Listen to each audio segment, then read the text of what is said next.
আসসালামু আলাইকুম বন্ধুরা, কেমন আছেন সবাই? আশা করি অবশ্যই ভালো আছেন। তো বন্ধুরা, আজকে আমরা আইন বিষয়ে কিছু শব্দ আপনাদের কাছে ক্লিয়ার করব। যারা হয়তো আইন বিষয়ে পড়াশোনা করেন নাই, কিন্তু আইনের এই শব্দগুলো শুনলে আপনারা কিছুটা কনফিউশনে চলে যান। তো চলুন শুরু করা যাক।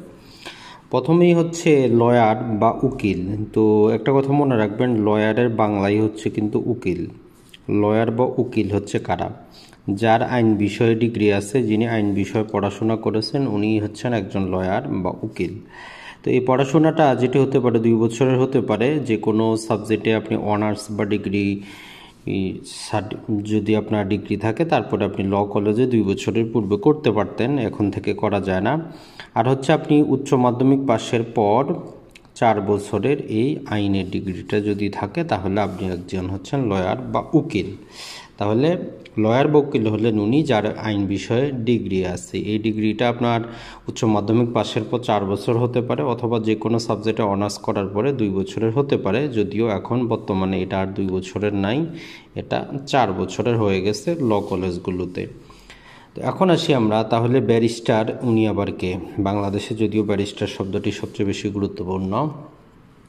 তো মনে রাখবেন, যারা ইউকেতে বা ইংল্যান্ডে গিয়ে পড়াশোনা করেন, সেখানে 3 বছরের আইনের যে ডিগ্রিগুলো দেওয়া হয়, এবং সেখান থেকে পরে আবার তাদেরকে একটি কোর্স করে বার অ্যাট লতে পরীক্ষা দিতে হয়, যিনি বার অ্যাট লতে প্র্যাকটিস করেন। তাহলে হচ্ছে ব্যারিস্টার হচ্ছেন উনি যিনি ইংল্যান্ডে পড়াশোনা করেন, সেখানে পড়াশোনাটা হচ্ছে 3 বছরের প্লাস ওনাকে যেটি করতে হয়, একটি কোর্স করে বার অ্যাট লতে পরীক্ষা দিতে হয়, তখন তিনি ইংল্যান্ডে প্র্যাকটিস করার অনুমতি পান। উনি হচ্ছেন ব্যারিস্টার। এখন আসি তাহলে অ্যাডভোকেটকে। তো মনে রাখবেন, এই যে লয়ার বা উকিল বা ব্যারিস্টার, এরা কেউই আপনার মামলাটা আদালতে লড়তে পারবে না যতক্ষণ পর্যন্ত তারা অ্যাডভোকেট না হচ্ছে। তো অ্যাডভোকেট হওয়া নিয়ম হচ্ছে বার কাউন্সিলের নিবন্ধন পরীক্ষা অংশগ্রহণ করে সেখানে পাশ করা। তো এই নিবন্ধন পরীক্ষা কিন্তু খুবই জটিল একটা পরীক্ষা। এখানে 3 প্রকারের পরীক্ষা হয়: মৌখিক, লিখিত এবং ভাইভা। 3 প্রকারের পরীক্ষা উত্তীর্ণ হতে হয়। 100 মার্কের মৌখিক পরীক্ষা হয়, এখানে অ্যাটলিস্ট 50 পেতে হবে। 100 মার্কের লিখিত পরীক্ষা হয় পরবর্তী ধাপে, এখানেও 50 পেতে হবে। এটা ছাড়া 50 মার্কের ভাইভা হয়, যেখানে অ্যাটলিস্ট 25 পেতে হবে।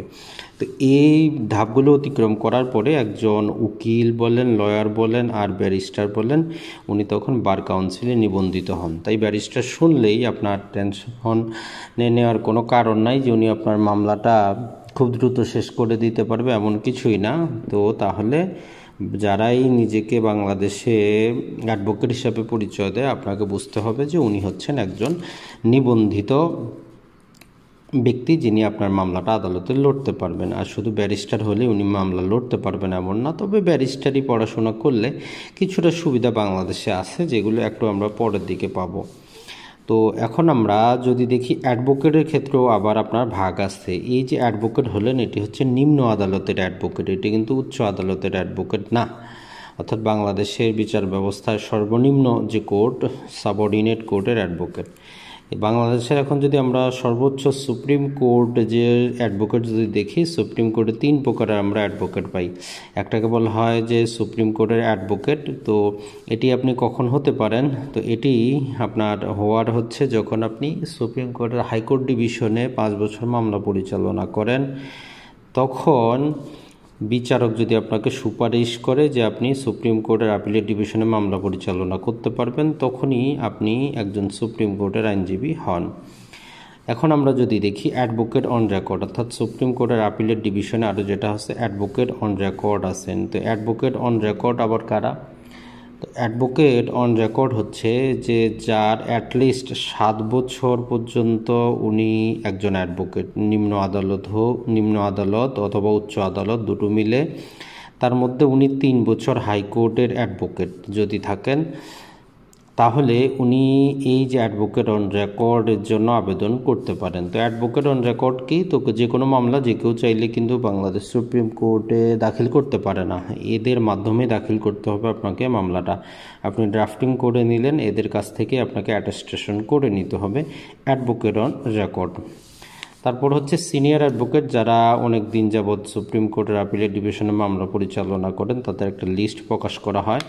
এটা এক এক সময় এক এক রকম হয়। বর্তমান হিসাব অনুযায়ী 75 জনের মতো আছেন, পূর্বে 68 ছিল, এখন হয়তো আরও চেঞ্জ করা হচ্ছে। তো তাহলে সুপ্রিম কোর্টের আইনজীবী 3 প্রকার পাবেন, অ্যাডভোকেট, অ্যাডভোকেট অন রেকর্ড এবং সিনিয়র অ্যাডভোকেট। তো এখন আসি আমরা তাহলে অ্যাটর্নি জেনারেল, ইনি আবার কে? তো অ্যাটর্নি জেনারেল, ইনাকে রাষ্ট্রপতি নিয়োগ করেন। ইনি হচ্ছেন রাষ্ট্রের সর্বোচ্চ আইন কর্মকর্তা। বাংলাদেশ সংবিধান অনুযায়ীকে নিয়োগ করা হয়। উনি চুক্তি ভিত্তিক নিয়োগ পান।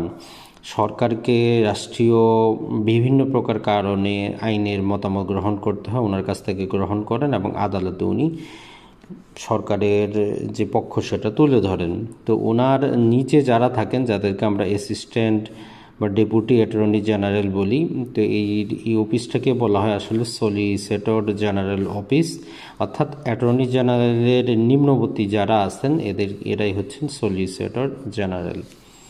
তো বন্ধুরা, এই যে অ্যাডভোকেট, আমরা একটা জিনিস এখানে আপনাদেরকে বলে দেই, সেটা হচ্ছে হাইকোর্টের আইনজীবী কীভাবে হবেন। তো এখানে তো আপনি অ্যাডভোকেট হয়ে গেলেন বার কাউন্সিলে পরীক্ষা দিয়ে নিম্ন আদালতে। তো আপনি যখন 2 বছর নিম্ন আদালতে প্র্যাকটিস করেন, তো তারপরে যেটা হয় সেটা হচ্ছে আপনি হাইকোর্টে লিখিত এবং ভাইভা পরীক্ষা পাশ করলে তখন আপনি হাইকোর্টের আইনজীবী হন। হাইকোর্ট। তো এক্ষেত্রে ব্যারিস্টারদের জন্য সুবিধা, এখানে 1 বছর উনি কাজ করার পরে উনি তখন হাইকোর্টের জন্য লিখিত এবং ভাইভার জন্য উপযুক্ত হন। আর যারা বাংলাদেশ থেকে আইনে ডিগ্রি নেন তাদেরকে 2 বছরের জন্য এই কাজটি করতে হয়। তো তারপরে যদি আমরা দেখি যে তাহলে পাবলিক প্রসিকিউটর, এরা আবার কে? তো মনে রাখবেন, ফৌজদারি যে মামলা, এগুলো হচ্ছে রাষ্ট্রের বিপক্ষে মামলা, এর জন্য ফৌজদারি মামলা রাষ্ট্র আইনজীবী নিযুক্ত করে। রাষ্ট্রের নিযুক্ত আইনজীবীকে বলা হয় পাবলিক প্রসিকিউটর।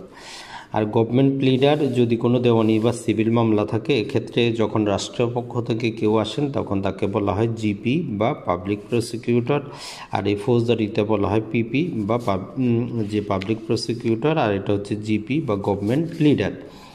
তো আর এটা ছাড়া বাংলাদেশ সুপ্রিম কোর্টের ক্ষেত্রে যারা বিচারক আছেন, ওনারা যদি অবসর গ্রহণ করেন, সংবিধানের 99 নম্বর আর্টিকেল অনুযায়ী ওনারা মামলা পরিচালনা করতে পারেন আপিলের ডিভিশনে। তো সেভাবেও কিন্তু আপনি সুপ্রিম কোর্টের আইনজীবী হওয়া যাচ্ছে।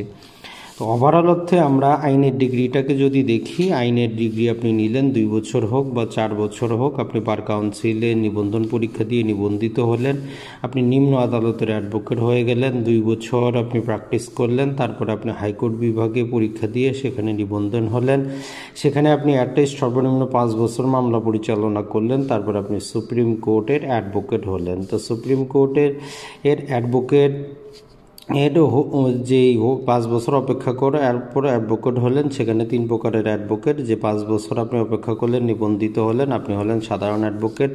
অ্যাডভোকেট অন রেকর্ড হচ্ছে যে অ্যাটলিস্ট আপনার 7 বছরের অভিজ্ঞতা আছে মামলা পরিচালনা, তার মধ্যে 3 বছর হচ্ছে হাইকোর্ট ডিভিশনে। তখন আপনি এই যে প্রতিটা মামলা দাখিল করার জন্য যে অ্যাটেস্টেশন করা হয়, সেখানে আপনি নিবন্ধিত হতে পারেন অ্যাডভোকেট অন রেকর্ড। অর্থাৎ যে কোনো মামলা এই অ্যাডভোকেটও দাখিল করতে পারে না, বা যে কেউ সরাসরি দাখিল করতে পারে না, যতক্ষণ পর্যন্ত অ্যাডভোকেট অন রেকর্ড তার সিল না থাকতেছে বা উনি কাউকে পারমিশন দিচ্ছেন। আর সিনিয়র অ্যাডভোকেট হচ্ছেন যারা মামলা পরিচালনা করেছেন অনেক দিন, তো তাদের একটা লিস্ট প্রকাশ করা হয়, তারাই হচ্ছেন সিনিয়র অ্যাডভোকেট। তো আশা করি আপনারা এখান থেকে কিন্তু বুঝতে পেরেছেন।